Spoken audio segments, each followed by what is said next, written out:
What is up, guys? Welcome back to the channel. In today's video, we are going to be taking a look and seeing if Ramon Dino can beat Mike Sommerfeld. Obviously, Mike Sommerfeld already beat Ramon Dino at the 2024 Olympia, but in my opinion, Ramon was not at his best. He could have lost a little bit more body fat and could have came in a little bit sharper, a little bit more fuller. So we're going to see if Mike could have beat Ramon at his best at the 2023 Mr. Olympia, and we're going to be watching a video from Mark's Max Muscle going over and comparing the two.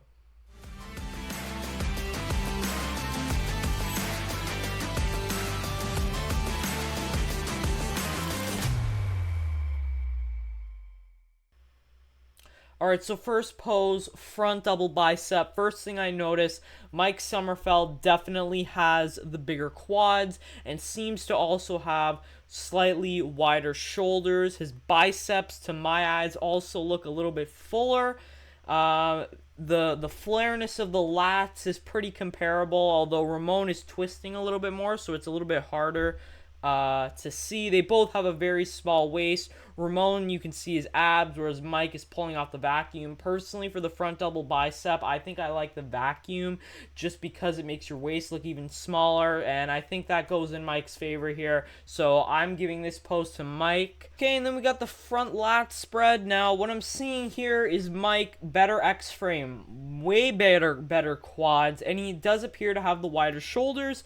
Now, I do think Ramon Dino is slightly leaner in this pose, but overall Mike has wider shoulders, better X-frame. I'm giving that pose to Mike, even though it's not a mandatory pose in classic physique, still judging it.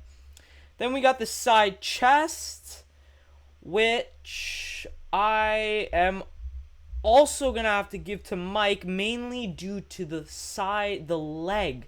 Look at Mike's side leg. It is massive.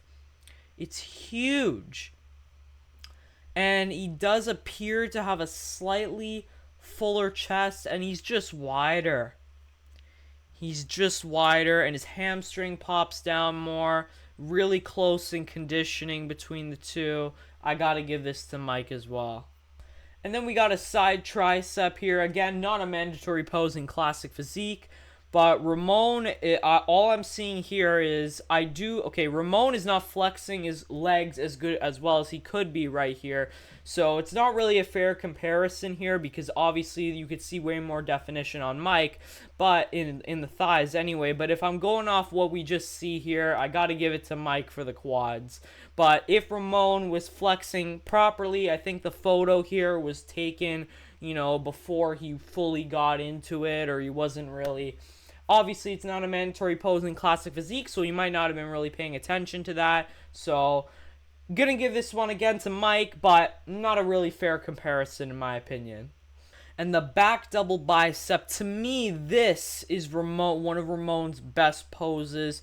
He's got a great V taper from the rear. I think his back looks amazing.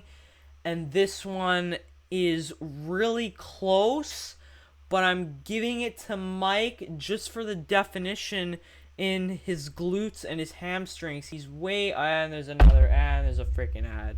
Yeah, Mike just has more definition in the glutes and hamstrings. Perhaps Ramon is not flexing it properly, and maybe he does have the definition, but from what I see here, gotta give it to Mike. He also has more muscle in the back, so gotta give it to Mike. But personally, I think Ramon looks more classic. But they're basically judging it like a normal bodybuilding show, so gotta give this one to Mike too. But if I had to choose one guy to look like, it would be Ramon in that pose.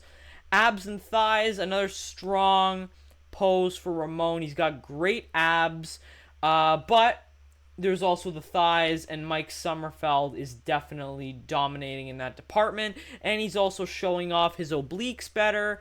Ramon not really showing off the obliques that well. It's kind of just the abs. So again, this pose is going to Mike Sommerfeld. Favorite classic pose, they're both doing the, one arm on the hip and the bicep. And it's a bit of a whitewash, I can't lie. Mike is just so massive, so thick that I don't know if anyone can beat him. He's just too big. He's too big. It's like this guy needs to be competing against Keon Pearson. He's that big. It's just not fair. I don't think. He just has the illusion of so much size. So unless Ramon Dino can put on a bunch of muscle and get even leaner, I really don't think he can beat Mike Sommerfeld. I think Ramon, at best, I think it's really a battle for second at this Olympia, pretty much, because if Mike shows up like this again, I don't see anyone beating him. Alright, but let me know in the comments, guys, who you think is going to win the next year's Olympia, and maybe I'm wrong, but personally, unless they change the height to weight caps, the ratios, or whatever, I think Mike Sommerfeld is going to dominate, and unfortunately, Ramon Dino, who I will be cheering for, or Urs Kalazensky. I like both of them a lot. I will be cheering them. I will be cheering for them to make an upset. But as it stands right now, it's an uphill battle because Mike is just so thick, and they just judge it the same way they do in open bodybuilding competition. The only difference is there's a height to weight cap, and because Mike Sommerfeld has the illusion of so much size, he's gonna win it. But maybe I'm wrong. Hopefully I'm wrong. Let me know what you think in the comments, and if you have enjoyed, make sure to smash that like button, subscribe if you're new here, and I will see you in the next one. Peace.